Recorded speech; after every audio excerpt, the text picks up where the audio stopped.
What do you believe right now that's making you feel this way? And when you analyse it, you realise how irrational you can be at times. Every single one of our major customers and minor customers all shut their doors overnight. It's not sales per se, but the outcome of it is because people get to know you, they get to see you. But, what's the culture like at the business? What do we stand for, the values? I've got to tick that box on my personal development programme I don't really want to be here. Scaling up a business isn't easy. If it were, we wouldn't have less than 4% of businesses scaling beyond 10 employees or around £1 million turnover level, and less than 1% beyond 50 employees. But the contribution that we make as owner-managers to our economies is immense and should never be underestimated. Yet it can be a tough gig for all of us at times, and only other business owners truly understand the challenges that we face. And through ScaleUp Radio, we aim to help make things a little easier. We interview guests who have been where you are now and may have faced some of the challenges that you are facing. And they offer their thoughts and advice on what has worked for them, as well as what didn't.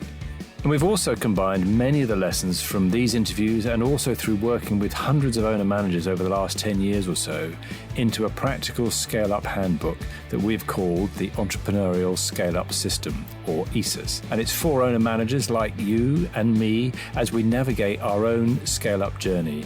And you can order a copy through your favourite online book retailer or by going to all the W's, esusgroup.co.uk, www.esusgroup.co.uk.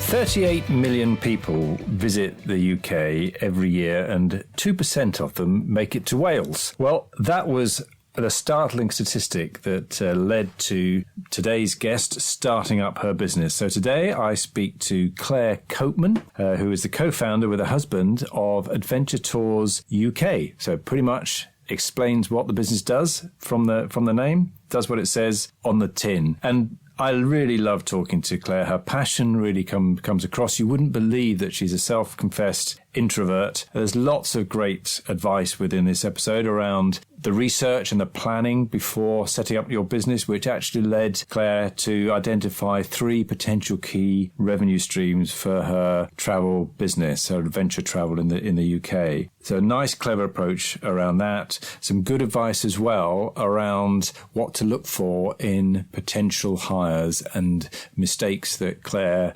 made originally, but then worked out how to put that right. This is a really great discussion. Whatever business you're in, whatever stage of business I think you're in, you're going to enjoy Claire's story. So let's go across to Claire for the rest of her story. Welcome to another episode of ScaleUp Radio. I'm here today with Claire Copeman of Adventure Tours UK. So Claire is the co-founder. So Claire, welcome to ScaleUp Radio. Hi, Kevin. It's great to be here. Thank you. Fantastic. So Adventure Tours UK, there's a bit of a hint in the name, but what's it all about? Absolutely. We wanted to be as straightforward as we could do with our name choice, and we do just that. We deliver adventure tours all across the UK's wild spaces. So that's everything from hiking holidays to mountain biking, epic multi-activity adventure holidays, and natural wild wellness retreats as well. Sounds amazing. So how long have you been doing that? We began trading in 2019, so we're about 4.5 years in now. Okay, so we'll no doubt come and explore the impact of COVID then, given that was fairly early on in when you set up. So co-founder, who's the we? My husband, actually. My husband and I set the business up originally. He's still involved, but not on a full-time basis. He has his own business baby to look after. So yeah, he's my partner in crime, but it's my day-to-day baby, Adventure Tours UK. Fantastic. And are there many other people doing what you're doing with Adventure Tours in the UK?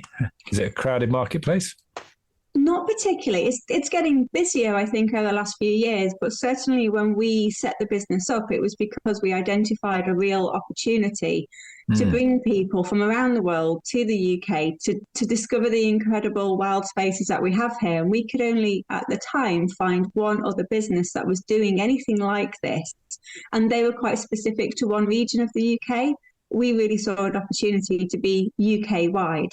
And actually, it was one of the most compelling things that made me think this is the right business to set up and there is a need for it, was we're based in Wales. So just to say that, we cover the whole UK, but we're based in Wales. And when I was doing some initial research, I found through Visit Britain that back in 2018, there was around 38 million international visitors into the UK that year.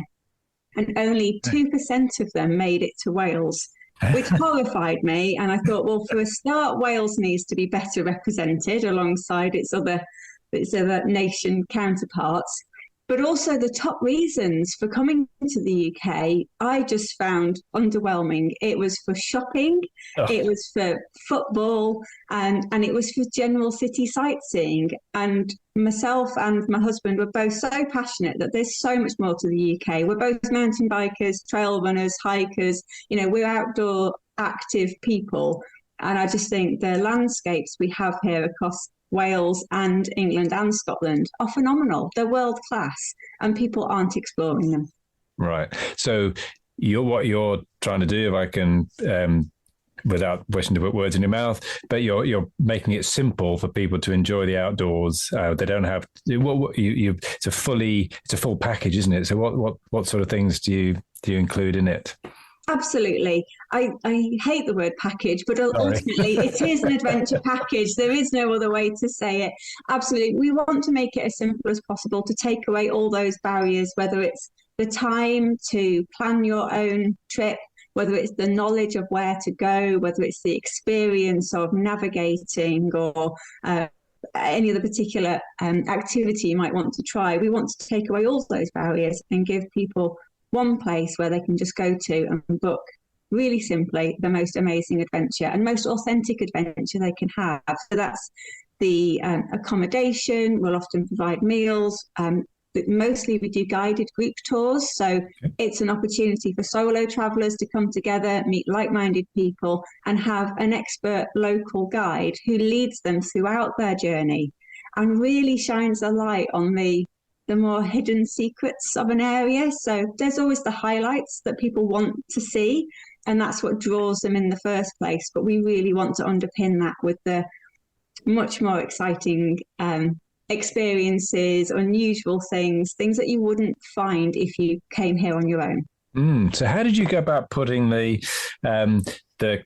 collateral together, for want of a better word, but you've got all of the tours, so you've got a good number of pre-planned out tours, and you've, by the sounds of it, got a group of guided tour guides. How did you go around putting all of that together? It's a good question. It's something that I do day in, day out now. And I think back to 4 years ago when I did that first one with a blank piece of paper in front of me thinking, what does an Adventure Tours UK tour look like? And we started with what are now really our flagship multi-activity tours, which are the Adventure North Wales and Discovery North Wales. And the principle behind them was adventure is our adrenaline-packed, very active, quite full-on multi-activity holiday, and Discovery was a much softer, gentler version of this, a little bit more culture, more focus on hiking, and more nature focus to them. So first of all, it was to decide that they were our two core audiences, and then thinking about what would those audiences want to do, what kind of activities might they want to try, but also in this area we're looking at, which initially was North Wales, what's great to do here? What do we want to showcase in terms of the landscape and the heritage that we've got here? And we wanted to show off, the amazing rivers and river gorges that we have. So canyoning became one of the first activities on there. We wanted to showcase the coast that we have as well, because North Wales has got an amazing coastline. So coasteering became one of those adrenaline activities that we could offer that would allow people to explore the coastline in a more interactive, up-close way. And so we really take the activities step by step in that way. We look at the region that we're working within. We look at how we can showcase it best, and obviously matching it to that specific audience we have in mind for that product or that tour. Sounds amazing. I mean, I had a quick look through the website and a couple of your packages, and you can't help but look at them and go, "Oh, that would be really, really fun to do." So, and what about finding the tour guides? So we've got an amazing network of guides that we work with across the UK now. It's growing all the time. We work with guides on a freelance basis so that we are not constrained to having, a huge overhead of guides throughout the year. But also it means that we can work with the right guides for the right tour and for the right location. So we pride ourselves on doing everything as locally as we can, which means if I'm running a tour in North Wales, I want a North Wales-based guide. If I'm running a tour up in Scotland, I want a guide based from that area, so that we get that genuine passion and that there's genuine stories coming through of, this is the place where I grew up, this is where, I did my training, or this is where I enjoy hanging out with my friends at the weekend. So for us, it's really important that we had that flexibility. So that's how we work with the guides, is very much on a freelance basis. And it also means we have quite a varied collection of clients across the way that our business works. So sometimes we might want a younger guide to suit the audience. Sometimes we might want a slightly older guide to suit the audience. Sometimes we might have a female only group, and therefore we want, a female leader. So yeah, working with guides on a freelance basis means we get really good relationships with a pool of guides that we work with regularly, but we can match them best to the tours that they're going to run. And that works well for the guides as well. They get more out of it because they're so much better suited to the trips rather than us trying to mismatch people. Yeah. And from a financial business model point of view, do you have to have them on a retainer, or is it simply if they accept a booking as a guide that they then get paid for that time? That's how it works in the industry. Yes, everybody works on. So everybody typically has a day rate, and we obviously book in advance. We agree rates with them, and usually we've got rates agreed for the year ahead, and we agree dates for the year ahead as well. So we're not looking at the last minute. We obviously have a full tour program, which we usually have 12 to maybe 18 months in advance of a tour running. And that's when we would be putting dates into diaries with tour guides to make sure that we've got them lined up ready to go for that particular trip. And what happens if you don't fill a tour? It's a good question. And obviously our aim is to always try and fill tours and have them depart. But the reality with a group tour is that there is a minimum number of people really to make the tour commercially viable to run. Yeah. We actually removed our minimum number a while ago, and we do our best to run every tour. Even if only one person is booked on it, we do have a commitment to deliver it. However, most people who book on their own on a group tour, if they find out they're the only person or only one of two people, they probably actually would rather try and move to a different date anyway. So in those occasions, if that happens, then we would always speak to the guest who's booked and see, actually, perhaps you would like to join the next departure where we have more people on it, and we think you'll have a better experience. Very good. So can you give us an idea as to the stage that the business is at? So you've been going for just over four years by the sounds of it. Can you give us some sort of proxy for size or the stage that you're at? Yeah, I mean, I keep saying we in some ways feel like the oldest startup around, because obviously, yes, technically we've been around for just over 4 years, but the reality is we've had 2.5 years of quite, for almost the whole of 2020, we could not operate. It was essentially illegal for our business to operate. Right. People couldn't gather in groups, never mind pay to go on a group tour. So I remember in 2020, there was 6 weeks that year that we could operate legally, which for only our second year of trading was devastating 2021, things started to obviously pick up much more, and we were able to get tours running with a domestic market. And it was only really, last year was a hybrid between domestic and international. It's only really this year, now that we're in 2023, that international travel is starting to really rebound again. Still not to the levels it was in 2019, but much better. So yes, we're just over 4 years old, but in many ways it feels like we're probably at the 2-year stage. But at the same time, I think we've achieved so much in that time. So in terms of size, there's now 4 of us full-time employed, and we're looking to continue growing that over the next few years. We've also got my husband is not counted in that team as co-founder because he's not that hands-on. And we also have 2 additional stakeholders in the form of our angel investors as well. Great. So 7 of us involved altogether, which is, again, just to have had any growth, to be honest, as a travel business throughout the last few years, so many travel companies retracted massively. And we were able to grow through that, which was fantastic. Great. And how many tours are you putting on this year then? Oh, that's a good question. I'd need to have a very quick count up. I know we've got around sort of 12 to 16 of our own tours that we're running across multiple departure dates. Right. There's actually a second side of our business, which is a B2B side. So we actually operate tours on behalf of a number of larger outbound operators across the world. So we run tours on behalf of, for example, Scandinavian walking holiday companies. We've got Dutch operators who run active holidays here. We've got a French operator on board. So we actually work as a DMC, a destination management company as well, with our B2B offering. So in total, I'd have to have a count up of how many tours we have, but it's a lot this year. Yeah, that sounds like it is, and that's an interesting aspect of the business that I hadn't realised by looking at the website. So you've partnered with some of these providers in other countries. How did you go about setting some of those up?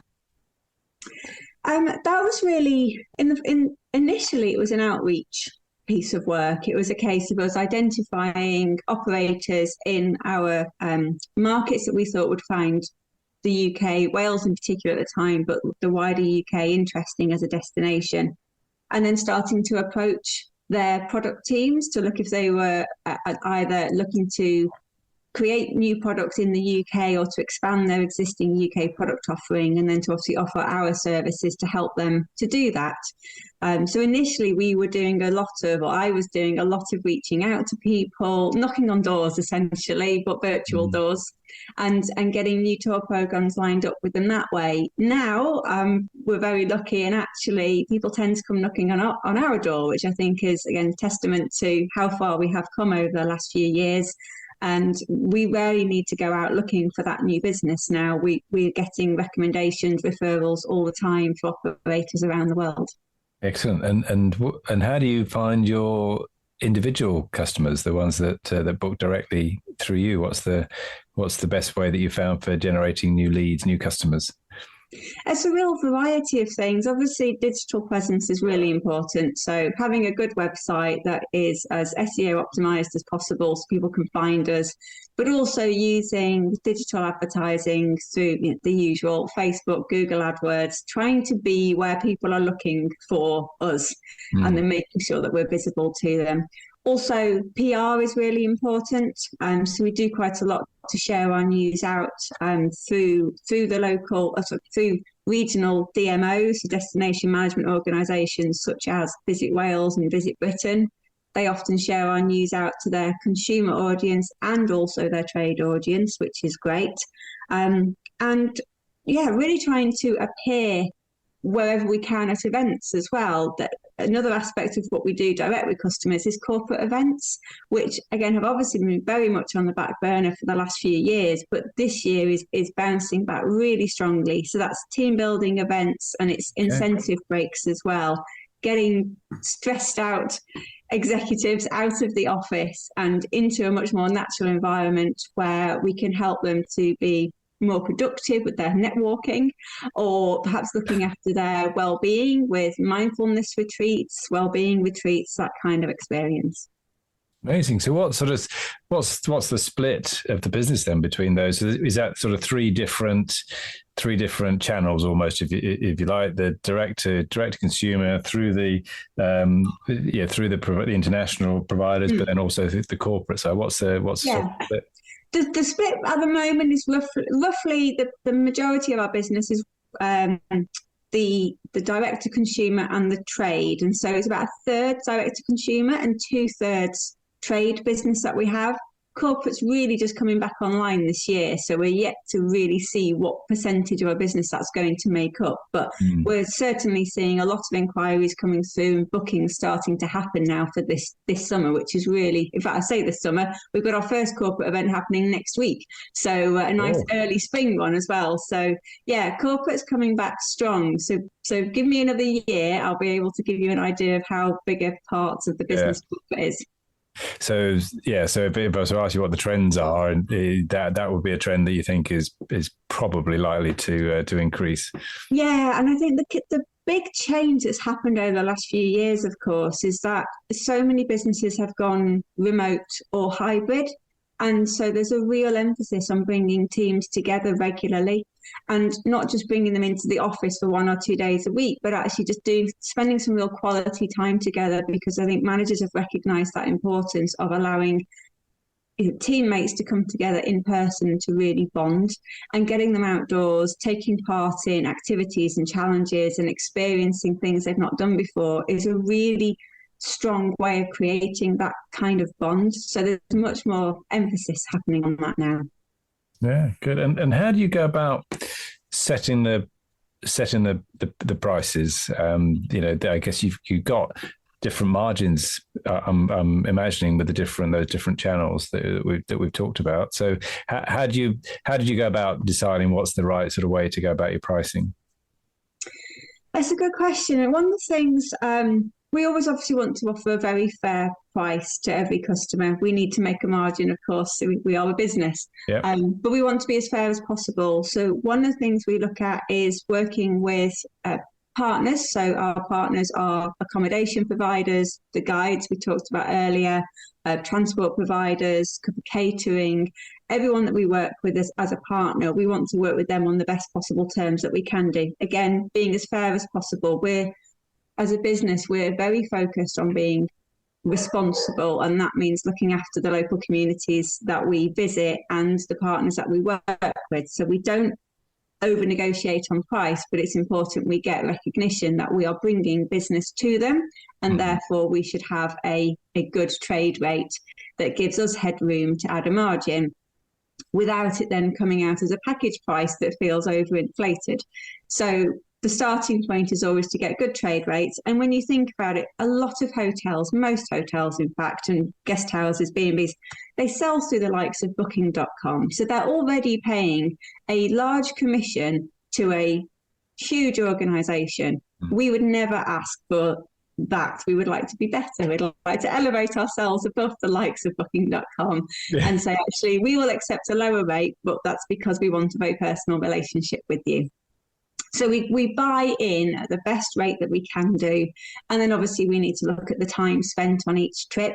If we're creating a guided group program for ourselves, we build that trip once in terms of the product design.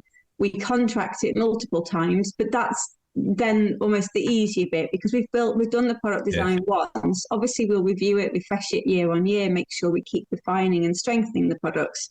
But that allows us to roll products out or tours out at a more cost-effective price versus, say, tailor-made, where you're creating a trip specifically for one group or one family, and you're never going to use the itinerary again, or potentially never use the itinerary again exactly as it is. Of course, that means you're putting all of the same amount of effort in to only sell it once. Yes. So we need a slightly higher margin on those as a result. And then trade, again, with the trade clients we're looking at, of course, we know that they need headroom to be able to sell, but also we're not doing the marketing on those trips. We're not finding the guests. We're not doing the marketing. We're not doing the selling. So there's less resource intensive on our side, which means that we could actually have a slightly lower margin than on our B2C products, where we have got to pay the overheads of marketing and advertising. Mm. And yeah, very, very good. So you're thinking about that, essentially the cost to acquire a customer, and it's different according to those three different main revenue streams that you have. And do people come back? I guess it might be a bit early to say, given that you've had lockdown in between in the 4 years, but are people coming back again? Yes. They are. And the first time we had a repeat booking, I was over the moon, because when we set out in this business, we never thought that we would really sell our holidays to people in Britain. It was always going to be an international market. Then we had no choice but to sell to people in Britain, but the people of Britain had no choice but to travel within Britain. So it was a bit of a captive audience. However, to then have some of those people book again and again, and some have booked again already, it's actually really heartwarming, to be honest, because it means that we're doing exactly what we set out to do, and we are creating amazing experiences that people love to enjoy and to share with their friends and to come back for time and time again. For example, we have one lady who has just now booked her 4th trip with us. The first time she travelled on her own. The second time she came back with a friend. The next time she came back with 5 friends, and this time she's coming back with 9 friends. Wow. Have you got a loyalty program going? We have indeed, yes. It's practically got her face on it. But yes, we do have a loyalty program. We do incentivize people, obviously, well, hopefully reward people for traveling with us again. So on your second, third and fourth bookings, you get a 5% discount with us. If you book 5 times more, you actually get a 10% discount with us. And also a big part of what we're all about is sustainability. And so we're actually the first UK operator, I believe, to carbon label our tours. It's funny, I spotted that on the website. You've actually calculated the carbon footprint of each of your tours, haven't you? Absolutely, yes. So we've been doing that for the last few years now, and I believe we were the first UK operator to do that. So we've got a very strong carbon reduction policy in place, but obviously the carbon we haven't yet been able to remove from tours, we mitigate through tree planting. But because we're who we are, we're not just any tree planting. We literally have a hectare of land on a hill just outside of my office window, where we work with our local AOMB, and they've dedicated a hectare of land where we're creating a new native woodland. So for every guest that travels with us, we plant 1 tree on their behalf. But for our loyalty guests, we plant 2 trees on their behalf. And every guest is also very welcome to purchase an extra tree if they would like to at the point of booking their holiday.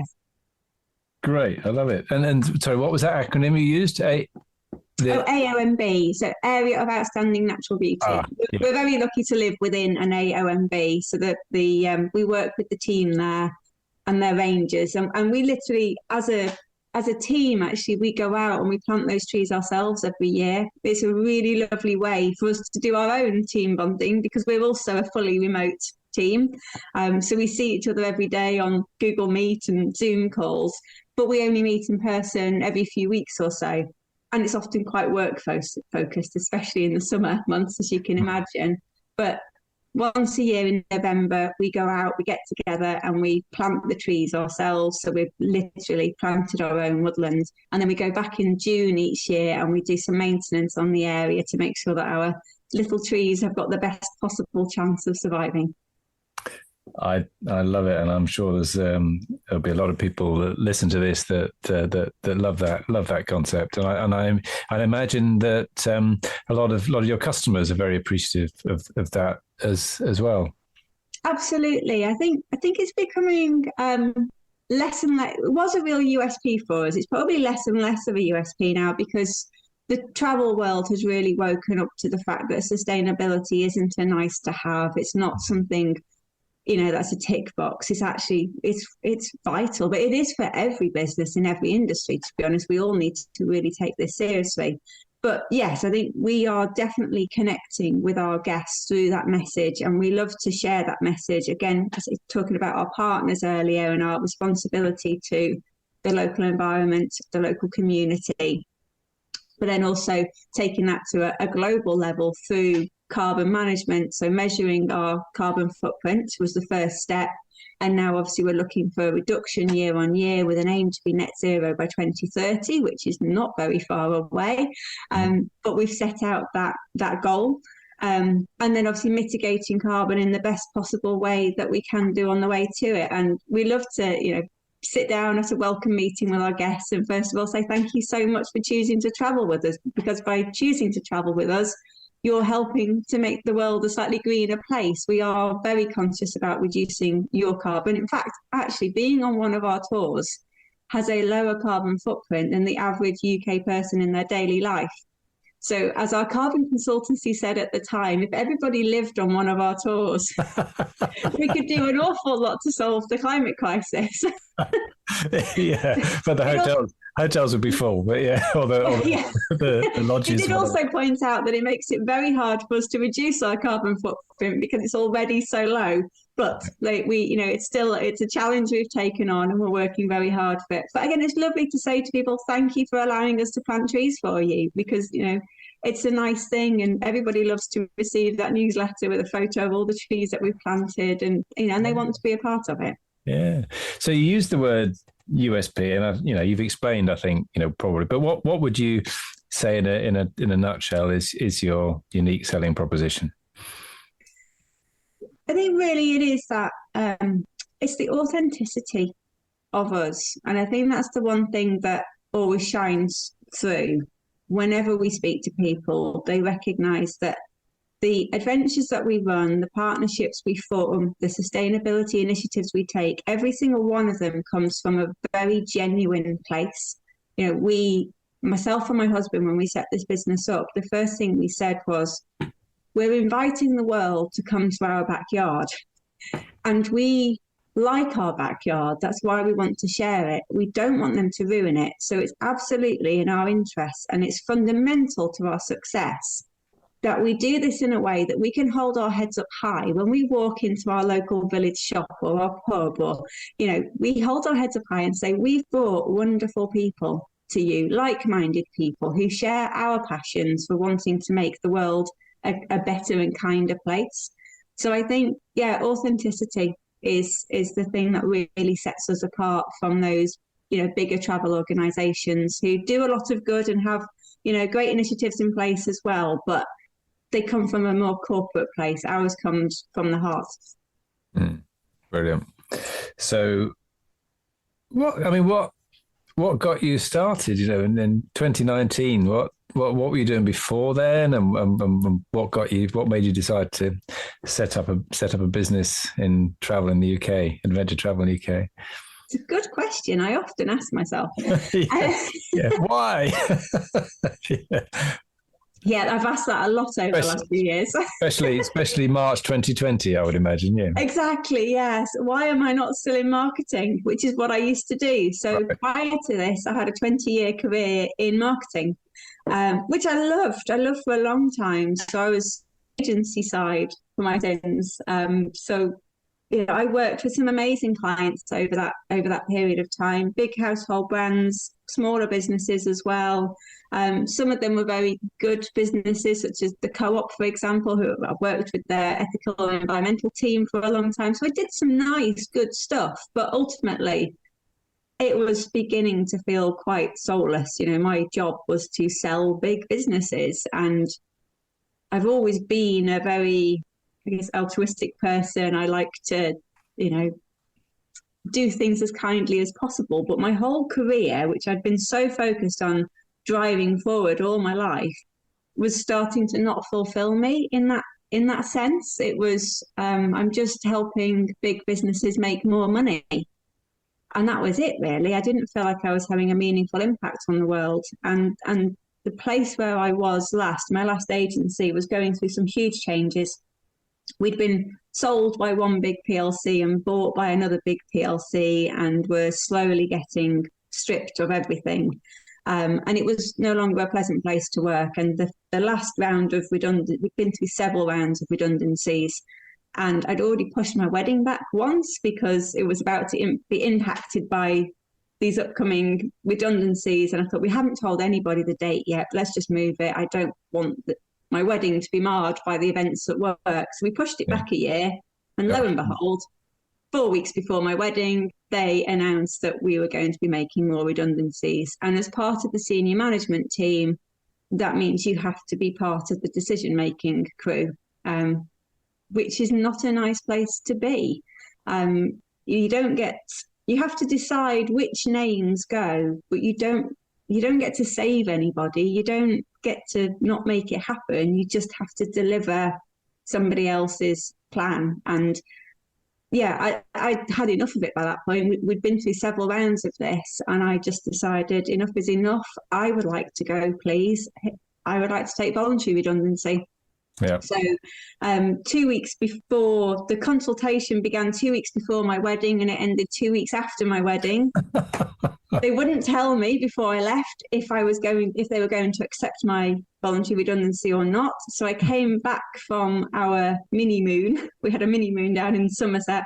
We came back from there not knowing if I was going to have a job at the end of the week or not. And I didn't really even know if I wanted a job at the end of the week or not. But as it was, they let me go, and that was great. My husband jokes that he married this high-flying career woman, and within a week I was unemployed. And so I had time suddenly to sit there and think about what I wanted to do with my life. And this idea had been kicking around. My husband's other business, I mentioned, he actually runs a mountain biking centre. So we're both, I say, very outdoorsy, and he's got a really good, strong connection with the adventure industry within Wales, and already recognised that there was an issue in Wales specifically with multi-day stays. People just come here for day visits, not for longer holidays. Right. So there was a recognised problem that he and other tourism businesses had been working on. And it got us thinking, and then I was thinking, well, we can't just do this and it's just for Wales. It'd have to be bigger. It's got to be scalable. So therefore, it needs to be the whole of the UK. Let's champion all the UK's wild spaces. And then I found that Visit Britain stat that I mentioned at the start of the programme. Mm-hmm. And that's really where it all began. Fantastic. So you're there, you come back off your mini moon and had a week or two, and then you're now starting this up. So what did you do first? How did you get going? Oh, it's a good question. There was a lot going on at that point. I mean, a lot of it was obviously planning, research, strategizing, looking at the validity of, is there really a demand for this? How would it work? What are the legalities of it? What kind of insurances or qualifications or bonds, or what do we need in place? That's when I first learned about the package travel regulations, which was a steep learning curve. So yeah, there was a lot of learning about the tourism industry and how it works, but also obviously a lot of research into who else, if anybody else, is doing this already within the UK, and how are they doing it? Also, how does this work overseas? Because we're sitting here saying, why jet off to Canada to go mountain biking or to the Alps to go hiking when you could come here and do it? So, okay, well, how are hiking holidays in the Alps packaged and offered? How do they work? How does it work if you go on a mountain biking holiday in BC and Canada? So there was a lot of research around the world to understand who is the audience who travels on these trips, what kinds of trips do they go on, how are they packaged up, and therefore how would we replicate similar things but utilizing the landscape that we have here in the UK. So that was probably the first part of the business. The next part, obviously, I'm a marketeer, so I wanted to build a nice brand. Yes. And felt a huge amount of pressure to deliver a nice looking brand. So I set about calling in a few favours from ex-colleagues that obviously I've befriended over the years, and got to work with a couple of great friends that I've known for a long time through work, who created our brand identity for us, and then obviously set about building the website from there. Great. So what have you, With the benefits of hindsight, what would you do differently maybe in that startup, or what did you learn that surprised you? Probably wouldn't have started it in 2019. Yeah. A couple of years earlier or a couple of years later would have been really good. As for other things we've learned, I think in the outset we tried to be almost too detailed. We tried to get everything in place from the outset, and I think we've now learned we need a little bit more flexibility than that. You can spend an awful lot of time planning every single detail of a group tour. Yeah. But actually there is a point at which you need to say, well, is this tour going to sell? And once you know it's running, then you can start finessing it and adding the details. I think that's been quite a big learning. I think another big learning for us that probably came over the last year or so is as we started to grow our team, the importance of having people in this business who are as passionate about what we do and where we do it as myself and my husband are, is actually critical. We definitely had some learnings over the last couple of years with people who on paper were great and had the tourism background that was right for us, and we thought that they would bring to the party the tourism background that I don't have. I'm a marketeer, not a tour operator by trade, so I was very much looking to bring people into the team who had that tourism background and could help me learn how to do things better.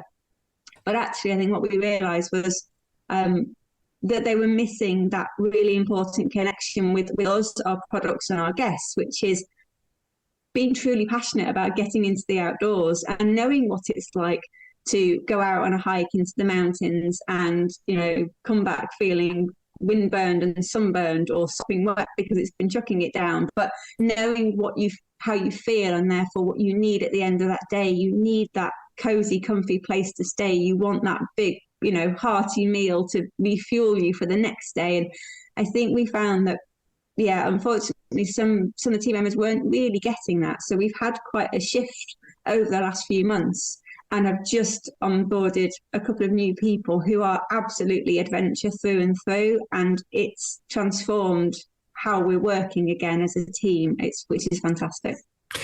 Great. I think that's a great lesson because we all struggle with hiring the right people, and any of us that have been in business for any length of time will have made mistakes along the way. So how are you doing things differently then to make sure that you get people that really do share your passion? I don't know if our interview technique has necessarily changed at all, but certainly the way that we promote, advertise the role has changed. There's much more emphasis on you need to have our shared passions.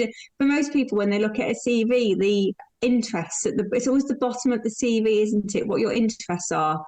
If it says I like to go reading and cooking, well, that's great. But what I want to see is I spend every minute I can outdoors, on my bike, on my surfboard, hiking, running, whatever it is. That's what we're looking for. So almost in many ways, we can skip to the end of a CV and straight away think, is this person going to be right for us or not? Yeah. And that is such a good giveaway for us. And then in the conversations when we're actually interviewing people, obviously we want to understand their career history, their background, their experiences, their skill sets, and we need to feel like they're going to fit with us as a small team. That personality is really important. But it's seeing people's faces come alight when you say, so what do you like to do when you're not at work? And if their face lights up when they're talking about, the climb they did at the weekend or that wave they managed to catch, then you've got the right person in front of you and you can take it further. Excellent. Love it.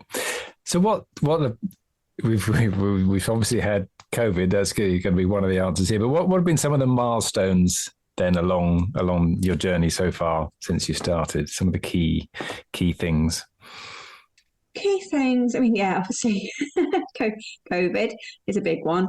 I think one of the biggest memories that stood out to me was just pre-COVID when we won our first trade client. For me, that was a big moment when I realised that actually we can do this and we can bring big clients on board who run multiple departures every year and recognizing the value of that and suddenly realizing the real potential for growth, and how that side of the business would really support us. So that was certainly a key milestone. I think probably the next milestone was losing that contract when COVID hit. But we only lost it in the sense of the tours were cancelled because there was no international travel. We have since operated a full year of tours for this company last year. And probably another milestone skipping ahead is that they've just briefed us on 3 new tours in the last month. Wow. Which is fantastic. So again, 3 new programs, each with 5 or 6 departures each, and outside of Wales now across England, which is fantastic. So they're pretty big milestones to us, showing that we were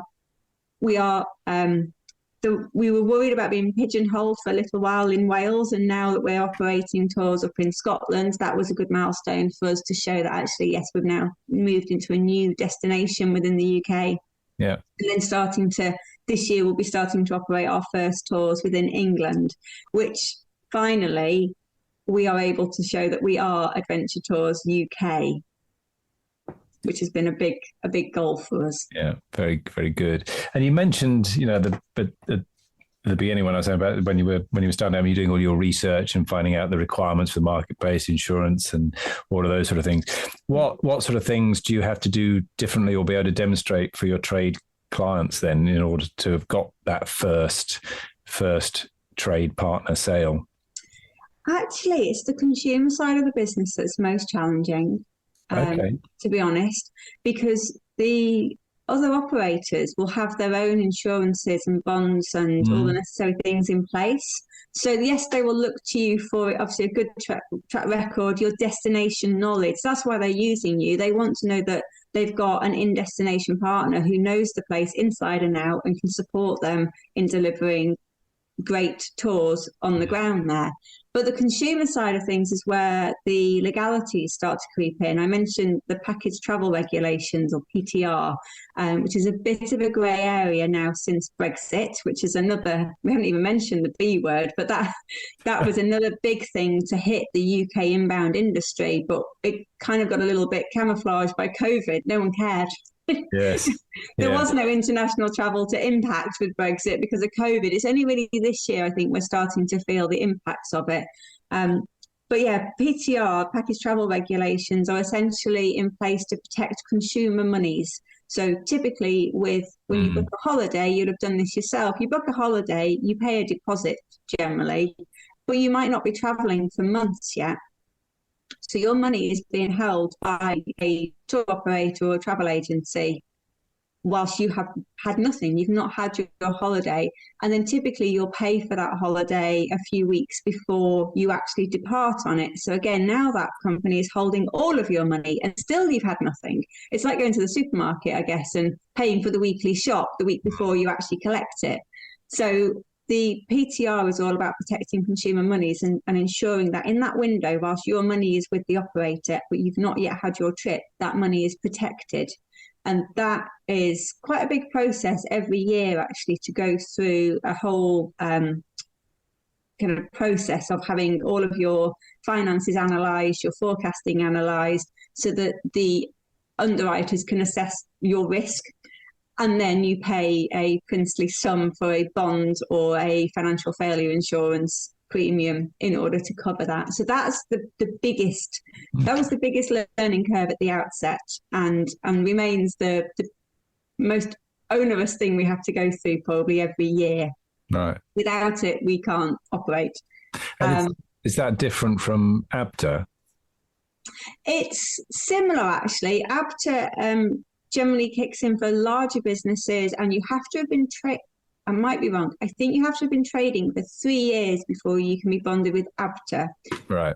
There are other options, but we are bonded with ABTOT, which is a similar organisation, but it's more geared up for the smaller operators like ourselves.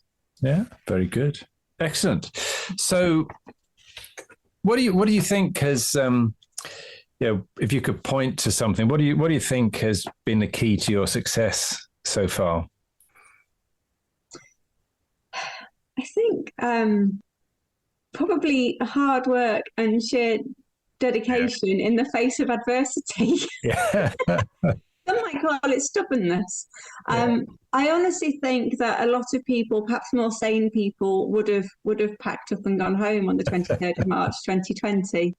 And I did sit there and say, well, you know, what do we do at this point? Do we dig our heels in and keep going, or do we cut our losses and go? But I've never been that person to cut my losses and go. Yeah. So I dug my heels in, and I've been digging them in ever since. Great. And what do you think gave you that, that strength to push through it? As you say, I'm sure many people would have just thrown in the towel, but what gave you the strength to push through? I don't know, to be honest.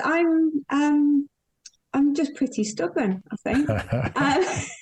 I've just spent all my life striving to be the best that I can be, and admitting failure is not something that I will ever do lightly. So if there is a way forward, I will find it and I will get there. Really, it was just sheer perseverance. It's what got me through my career before this. It got me to the, top ranks of, a large agency that I was working at, sat there in a very male dominated environment. And I guess I'm just used to fighting to get to where I need to be. And I just applied that. And when it's your own business, I think any entrepreneur has that. It's your own business. You're kind of fighting for your livelihood. You're fighting for your reputation. And if you truly believe in what you're doing, then that just powers you through those incredibly long days, nights, weeks. That passion that you're doing something, you believe in what you're doing. And I was talking to somebody who runs a company called Lupin the other day, and he's an ex-Royal Marine, and they talk about adapt and overcome. That's kind of their motto, and I think that applies very well to entrepreneurship, doesn't it?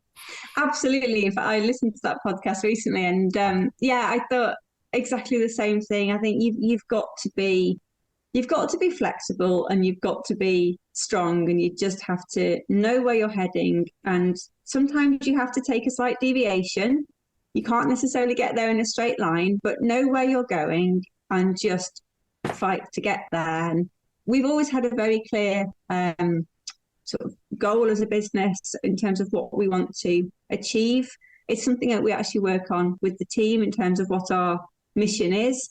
And actually our mission is to be the most respected UK adventure operator. And we all settled on respected because we want people we didn't just want to be the biggest or the best or something self-gratifying like that. We wanted to be respected because we want people to recognise that the way we're doing business is a good way to do business. Brilliant. And that, again, it's back to that authenticity. It's what keeps us driving forward. And so to ever back down from that and to admit that maybe it's not right, or I haven't got the strength to see it through, would almost contradict that in itself. So great, love it. So what does the next 5 years hold for you? What does good look like in 5 years' time for you? Well, the first kind of next step that we're hoping to make very soon is we've been on our path to becoming a B Corp for some time now.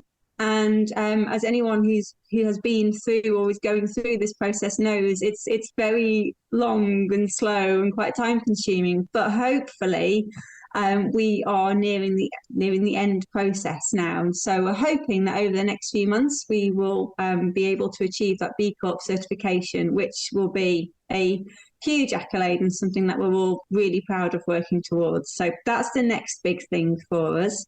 Beyond that, as I said, our mission is to be the most respected UK adventure operator. So I will definitely hope that we have achieved that and that we are recognised worldwide. We're looking to grow the team out. As I say, we've been expanding across the UK, region by region, North Wales and South Wales and West Scotland, and then looking now at the southwest of England, and we're going to the north of England. So we're expanding out region by region. So over 5 years, I would expect us to have full UK coverage and to be that single UK partner that anybody looking to adventure in the UK needs, whether you're traveling as a guest with us or whether you're a trade partner looking for a UK partner to work with.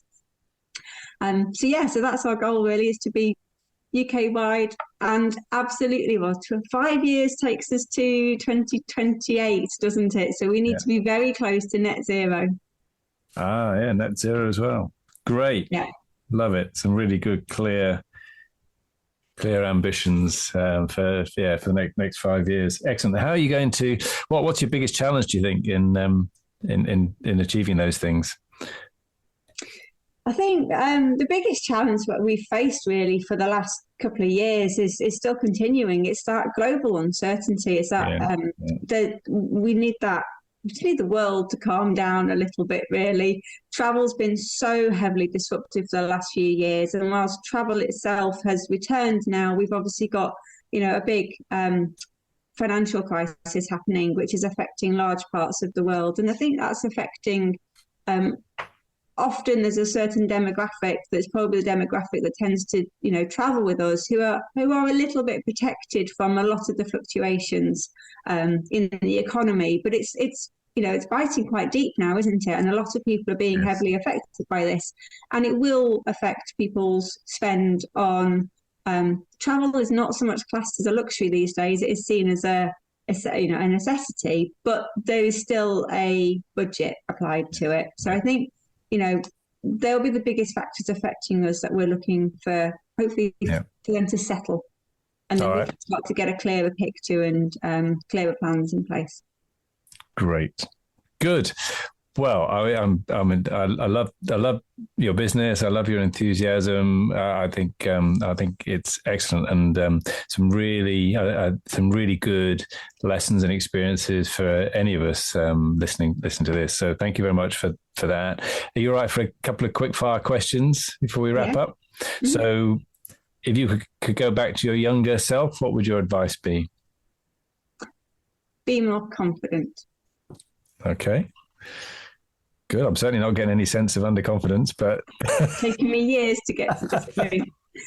Excellent. Very good. Any books or podcasts or resources that you found particularly helpful? Yes. Again, you might not believe this. So I am a huge introvert, and I found a book called The Power of Being an Introvert in the World That Won't Stop Speaking. Okay. Something like that. Yeah.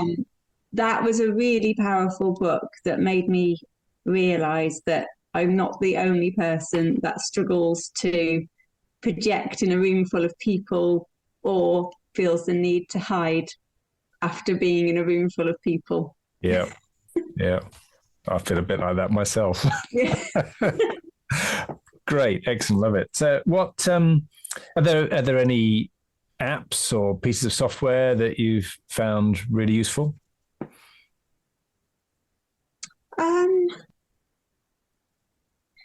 What do you have on your phone? I would say, it's a really boring one, actually. We live in Google Workspace. I just find that such a useful tool for managing everything that we do, and HubSpot as a CRM for managing all of the trade and consumer deals we're working on. Yeah, HubSpot is really useful for that. Excellent. And otherwise, obviously, OS Maps in line with GPS, navigation tools all the time. Yeah. They're so good for helping to plan routes. Whether it's myself going out for a run when I'm on a business trip somewhere new, or whether I'm sitting down to plan new tours and I just want to get the lay of the land before I go there. Right. So OS Maps is definitely one that you've got on your phone. Great. Who's had the most influence on you? This is going to sound very might sound odd. I think my dad has had a huge influence on me. He's probably where I've got my grit and determination from, and that sheer bloody mindedness when it comes to work. That, I guess, that work ethic definitely came through him. Yeah, fantastic. I don't think it sounds strange at all. And you're a marketeer, so I've got to ask you, what's your most successful marketing or lead generation tactic? Oh, yeah, okay. Sometimes finding the right people to shout about you, actually. Okay. So we partnered with several influencers over time, and I'm not a huge fan of them often, but if you can find the right one, they can do wonders for you in terms of growing your reach and your followers and really getting people to engage with you, because the right influencer will have the trust of their followers. And if they say you're great and repeatedly say you're great because they believe you're great, then that really works. Great. And yes, helps you up that credibility curve. And very good. Excellent. It's really, really superb advice, wisdom. If people would like to get hold of you, Claire, or find out more about Adventure Tours UK, what's the best way for them to do that? Please head over to our website, adventuretoursuk.com, or you can reach out to myself on the team at email address is hello@adventuretoursuk.com, or please reach out to me through LinkedIn as well if you want to connect there. Superb. Claire, thank you very much indeed for being my guest on ScaleUp Radio today. It's my pleasure. Thank you. I hope you enjoyed that discussion, and if you're building and scaling your own business, you might well be interested in our book, The Entrepreneurial Scale-Up System. And it's exactly what it says on the tin. It's a practical handbook around scaling a business in a structured way. And you can order a copy on all your favorite online retailers, including an audio version, or you can find it and other supporting resources on our website, www.esusgroup.co.uk. That's esusgroup.co.uk, which is esusgroup.co.uk.